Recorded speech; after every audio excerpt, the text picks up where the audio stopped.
Bonjour, Stéphanie Dionne de l'École branchée. J'ai l'immense joie et l'honneur de rencontrer Julie Chamberlain, qui est enseignante en 5e année dans une classe iPad de l'École Saint-Louis de France de la Commission scolaire des navigateurs.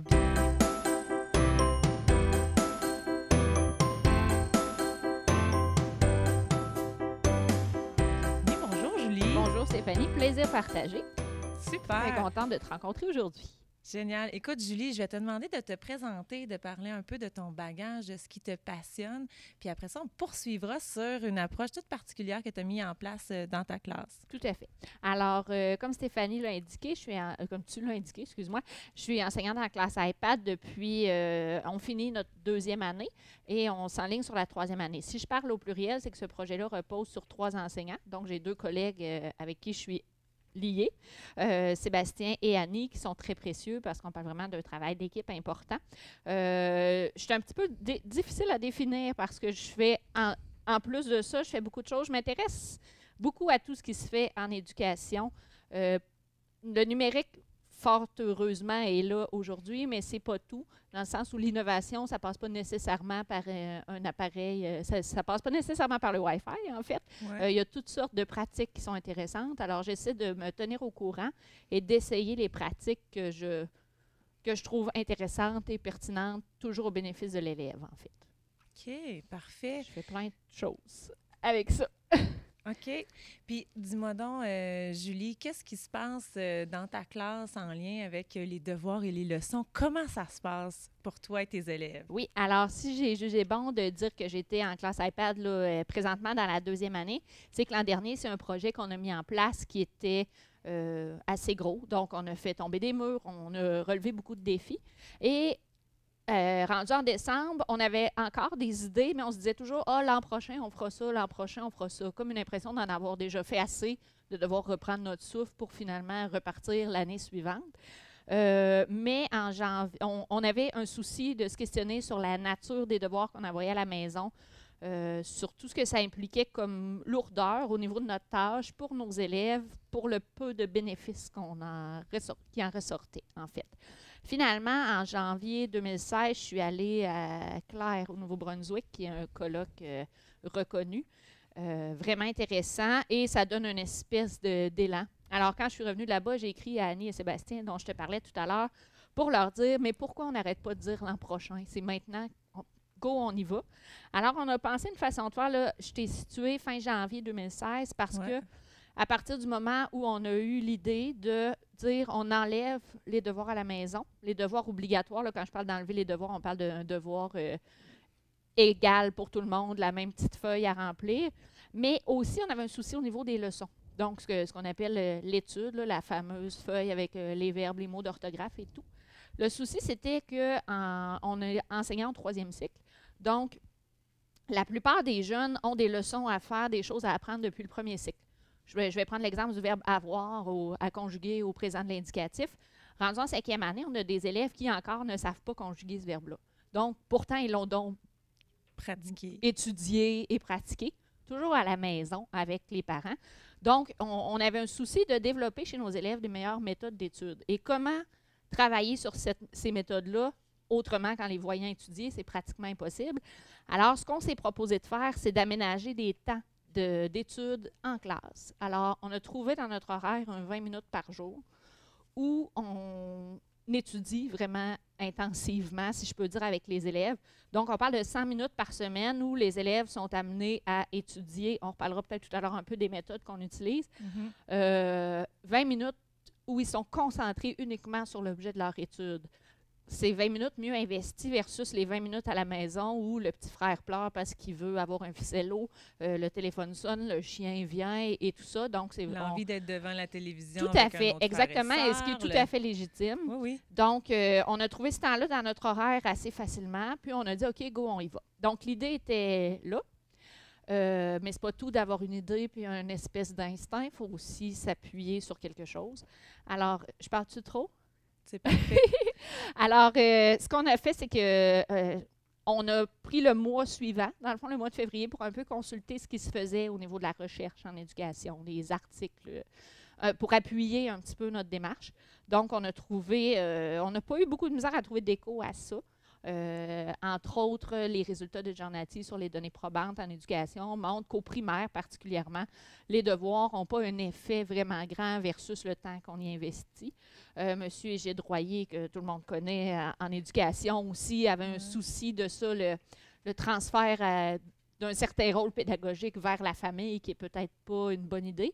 Puis aussi, on a consulté des documents du Conseil supérieur en éducation, où on se questionnait entre autres sur, oui, les devoirs, mais à partir de quel moment un devoir... que la distinction entre un devoir et des leçons n'est pas toujours facile à faire. La ligne n'est pas toujours très claire. Je pense entre autres à des pratiques où l'enfant a des choses à étudier, mais où il doit faire des traces d'études. Alors, étudier ses mots écrire chacun de ses mots 3 fois, écrire ses verbes, écrire ses tables de multiplication. Alors, est-ce qu'on parle encore vraiment de méthode de mémorisation ou pas plutôt d'un devoir pour laisser une trace quelconque, quand on sait très bien que ce n'est pas tous les enfants qui apprennent de la même façon. Donc, peut-être que l'enfant à qui on demande de fournir cette trace-là, c'est aucunement aidant pour lui. Fait qu'on s'est appuyé là-dessus. Après, on a finalement lancé le projet. C'est peut-être un peu grandiose comme mot, mais on a finalement annoncé aux parents en mars, au retour de la relâche, qu'à partir de la date où ils recevaient la communication, tout à fait, que les devoirs et leçons n'étaient plus obligatoires à la maison. Donc, ce n'était pas d'enlever le sens des travaux scolaires ou de dire on n'étudie plus, on ne fait plus rien, mais c'était de dire aux parents, en classe, on travaille suffisamment dans une journée scolaire, on investit bien notre temps pour que votre enfant soit libéré dans ses temps libres, que vous, comme parents, vous soyez libérés aussi dans vos moments familiaux, puis, dans le fond, aussi de reprendre notre rôle de pédagogue là-dedans. Donc, excusez-moi, j'ai l'impression de répéter parfois, mais c'est notre rôle, c'est mon rôle à moi de montrer à l'enfant à étudier. Oui, bien, j'allais t'amener là-dessus justement parce que tu as mentionné peut-être que pour l'élève, de laisser des traces de ses tables de multiplication, par exemple, c'est peut-être pas la meilleure façon pour lui de l'apprendre. Est-ce que dans les temps, les 20 minutes investies en classe, vous travaillez avec les élèves, peut-être des fois en groupe, mais individuellement, pour qu'ils développent leur propre façon où c'est le plus efficace pour eux d'étudier puis de mémoriser ou de tout ce qu'ils ont à faire? Tout à fait. En fait, ce qu'on fait, c'est que c'est sûr qu'il y a un processus qui vient avec ça, mais on modélise certaines formes de leçons, mais on discute aussi beaucoup des stratégies. Alors, on regarde avec les élèves qui, dans la dernière semaine, ont réussi à s'améliorer dans leur table de multiplication. Et là, je dis, bon, toi, Stéphanie, tu as 8 points de plus. Qu'est-ce que tu as fait cette semaine que tu ne faisais pas les autres semaines? Alors là, toi, tu me réponds, eh bien, moi, j'ai travaillé avec Pascal, on s'en est demandé, puis j'ai aimé ça, c'était comme un jeu.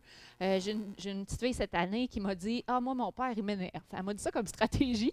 Et finalement, c'est que les autres riaient, mais elle a raconté que son père, peu importe où il se trouvait, dans l'auto, à l'épicerie, en train de souper, il lançait des multiplications comme ça. Puis il y a d'autres élèves qui ont attrapé ça au passage puis qui en ont parlé à leurs parents. Fait que c'est très drôle. Mais quand c'est la période d'études en classe, en fait, c'est surprenant de voir comment les enfants s'installent rapidement. Souvent, à l'école primaire, on a 2 cloches, l'espèce de cloche où on entre et la cloche où on doit être prêt au travail. Souvent, les élèves sont installés déjà avant la fameuse 2e cloche. Il y en a qui vont être tout seuls. Il y en a qui vont en faire des traces d'études parce que pour eux, ils ont besoin de l'écrire pour le mémoriser. Il y en a d'autres qui vont être 2 par 2, qui vont jouer à des jeux, s'écrire des mots d'orthographe dans le dos, des choses comme ça. Puis, on a toujours un souci de revenir sur ce qu'on a fait. Est-ce que ça a été payant? Si, mettons, toi et moi, on aime donc bien ça étudier ensemble, mais les deux, on est en train de perdre un peu en orthographe, bien, peut-être que pour l'étude, c'est pas efficace de faire équipe. Puis, dans ces 20 minutes-là aussi, l'élève ne saute pas de 3 minutes ses tables, 8 minutes ses mots d'orthographe. C'est vraiment, il choisit ce qu'il va étudier durant ces 20 minutes-là et il s'y consacre entièrement. Donc, ils ont eu des différentes options de méthodes de travail et dans cette période-là, ils savent clairement comment travailler ça. Puis, il y a une rétroaction enseignant-élève pour voir qu'est-ce qui est efficace, qu'est-ce qui n'a pas été efficace pour s'adapter puis travailler. Donc, toute cette dynamique-là, elle est faite en classe. Puis effectivement, ça ne passerait probablement pas de cette façon-là à la maison. Non, c'est ça. Puis, il y a une rétroaction, pas nécessairement 1-1. Parfois, même je dirais souvent, c'est en grand groupe parce que les élèves aiment se faire dire par un ami, parce qu'on l'entend, que telle façon d'étudier, ça peut être bon. C'est quasiment plus intéressant de l'essayer que si c'est juste le prof qui le dit. Fait que c'est très intéressant. Et aussi, je veux absolument pas qu'on oublie que la chose qu'on demande aux parents, c'est la lecture à la maison. On leur demande de faire 20 minutes par jour en enlevant tout le reste, en fait. La lecture, contrairement au devoir, est vraiment un facteur important de réussite scolaire.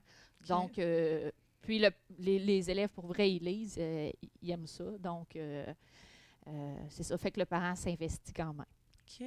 Puis, je sais qu'il y a probablement des gens qui écoutent, qui ont des questions, un peu de recul, qui font « Oui, mais moi, je ne suis pas d'accord pour telle raison. » Donc, ce que j'ai envie de dire, c'est qu'il y a des parents qui nous ont fait des retours, parce que ce n'est pas tout de mettre des choses en place et de s'appuyer sur la recherche. Il faut aussi voir qu'est-ce que ça donne, comment c'est reçu à plus long terme.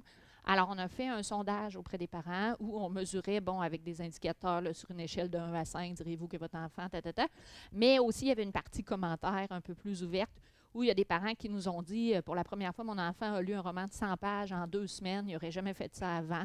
J'ai des enfants qui font des projets là, qui amènent à l'école par la suite parce que, dans le fond, ils ont le temps de le faire à la maison. Ils font des montages vidéo, ils font plein de trucs. Alors, il ne faut pas penser que les enfants, parce qu'on enlève ça, sont soudainement plus actifs. Je dirais même qu'ils le sont davantage. Ils l'ont rempli, puis d'une façon peut-être plus engagée, de ce que je comprends, des Tout à témoignages qui ont été partagés. Tout à fait, volontairement.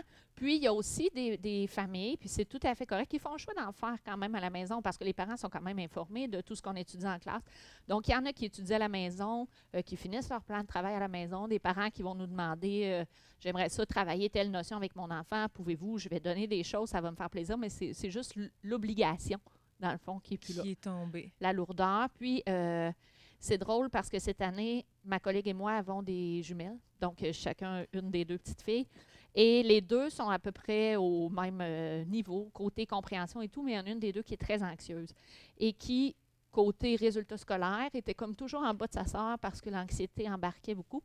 Et le papa m'a dit que du fait d'avoir enlevé tout ce qui est stress à la maison à cause des devoirs, que ça avait vraiment changé. Puis effectivement, les 2 enfants maintenant sont comme au même niveau. Puis lui, il trouvait ça le fun comme observation parce que c'est ses 2 filles, il connaît les 2, fait qu'il dit celle qui était anxieuse a vraiment comme moins d'anxiété. Puis on l'aurait probablement jamais cru ou pensé avant d'avoir vécu ce changement-là, pour avoir constaté. Exact. Puis sans critiquer aussi, il y a des parents qui vont dire « Ah, mais moi, j'aime ça, faire ça avec mon enfant. » Tant mieux. Mais pour vrai, il y a sûrement plein d'autres choses que vous pouvez faire avec votre enfant que vous allez apprécier davantage. Et votre enfant aussi, puis qui va développer votre relation, puis ça va quand même apprendre des choses à votre enfant. Je donne toujours l'exemple. Moi, quand j'étais petite, mon père, il m'assoyait sur l'établi pour qu'on répare des trucs ensemble. Non, je n'étais pas en train de faire des feuilles en mathématiques, mais je pense que j'ai appris quand même là-dedans beaucoup de choses, en plus de développer un lien avec mon papa. Puis, qu'est-ce que je voulais dire aussi? Ça m'a frappé aussi, rendu au 3e cycle, le fait que les apprentissages scolaires des enfants, parfois, c'est normal, sont de plus en plus complexes et il y a des parents qui ne sont pas aptes à aider leur enfant, même s'ils voulaient. Et c'est aucunement un jugement, c'est tout à fait correct. Ma mère non plus ne sait pas ce qu'est un prédicat. Mais elle, dans le fond, c'est ça, c'est que les enfants arrivent en disant « Ah, mon père m'a donné un truc. » Bon, en fraction, c'est la pire affaire à faire. Alors souvent, parfois, quand l'enfant arrivait, il avait travaillé à la maison avec son parent, malgré toute la bonne volonté du monde, réellement, ça ne l'aidait pas à l'école. Donc, c'était aussi un souci qu'on avait de régler ça. Puis, dernière chose, je parle-tu trop, Stéphanie? C'est parfait! On entend aussi souvent dire des gens de d'autres générations que les enfants ne jouent plus dehors. On se promène dans les rues, on ne voit plus d'enfants dans les rues. Ils sont en train de faire leurs devoirs, sincèrement. Oui. Quand je sors de l'école, depuis qu'on a enlevé ça, on voit des petits loups qui s'en vont sur le terrain de baseball, ils jouent au soccer, ils se promènent en vélo dans la rue. Ce sont nos élèves qu'on voit passer parce que les autres sont occupés à faire leurs devoirs. Fait que pour vrai, prendre l'air, jouer dehors, s'oxygéner et tout, c'est aussi des trucs payants. Juste être des enfants.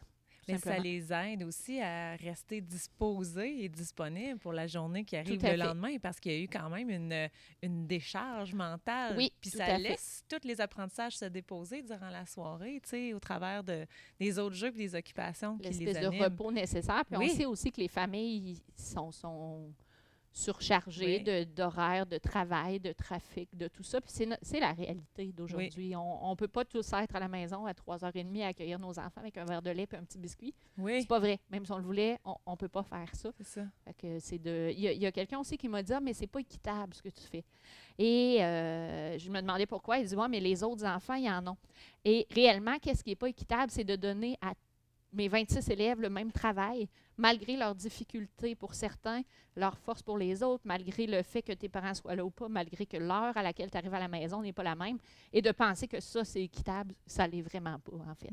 Donc, voilà.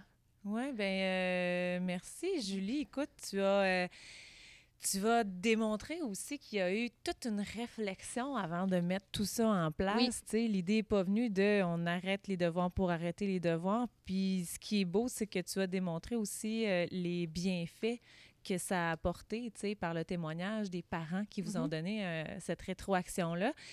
Qu'est-ce que tu laisserais comme peut-être dernière parole pour les enseignants qui peut-être qui hésitent, mais qui ont entamé cette réflexion-là aussi? Qu'est-ce que tu les inviterais à mettre dans leur pensée comme questionnement?